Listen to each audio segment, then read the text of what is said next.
వరుస కరువుల నేపథ్యంలో అనంతపురం జిల్లా రైతులు చిరుధాన్యాలు సాగు వైపు వెళ్లాలని వ్యవసాయ నిపుణులు సూచించారు.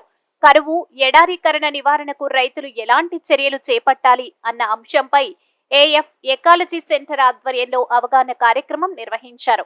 అనంతపురంలోని ఆర్డీటీ దివ్యాంగుల పాఠశాలలో నిర్వహించిన ఈ కార్యక్రమంలో జిల్లా కలెక్టర్ వినోద్ కుమార్, వ్యవసాయ నిపుణులు, శాస్త్రవేత్తలు, రైతులు పెద్ద ఎత్తున పాల్గొన్నారు. కరువు పరిస్థితులు రాకుండా రైతులు వర్షపు నీటిని ఆగేలా చేసుకోవాలన్నారు. అలాగే మిల్లెట్ పంటలు ఏర్పాటు ద్వారా మంచి ఫలితాలు సాధించవచ్చునని అన్నారు. కరువును ఎదుర్కోవడానికి సరైన సదుపాయాలు వినియోగించుకోవాలన్నారు. ఈసారి జిల్లాలో వర్షాలు బాగా కురిసే అవకాశం ఉందని, వర్షపు నీటిని నిల్వ ఉంచేలా రైతులు చర్యలు తీసుకోవాలని ఆయన చెప్పారు. ఈ కార్యక్రమాన్ని ఏర్పాటు చేసిన ఎకాలజీ సెంటర్ వారిని ఆయన అభినందించారు.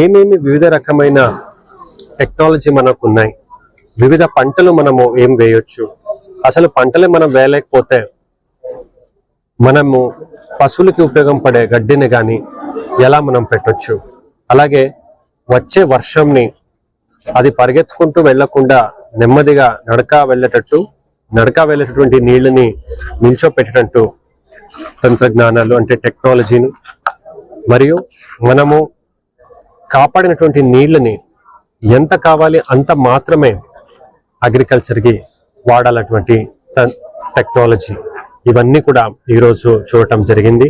అలాగే మిల్లెట్స్, రాగి, వివిధ రకమైన మిల్లెట్స్ ని మనము ఇంటర్ క్రాపింగ్ పద్ధతిలో ఎలా పండించటం, ఇందులో చాలా మంచి విషయం ఏంటంటే రైతులు కూడా ఇందులో భాగవహించారు. వివిధ ఊరు నుంచి కుందుర్పి, కళ్యాణ్ దుర్గం, రాప్తాడు నుంచి వాళ్ళు కూడా వచ్చారు. చాలా మంచి కార్యక్రమంలో ఈరోజు పాల్గొనడం నాకు చాలా సంతోషంగా ఉంది. అలాగే ఇప్పటిదాకా జిల్లాలో ఈ నెల దాదాపు 60 mm మాత్రమే నార్మల్ రెయిన్ఫాల్ అయితే, ఎక్కువనే అంటే ఎక్సెస్ రెయిన్ఫాల్ ఈ సంవత్సరం 140 mm జిల్లాకు వచ్చింది. చాలా సంతోషం. అలాగే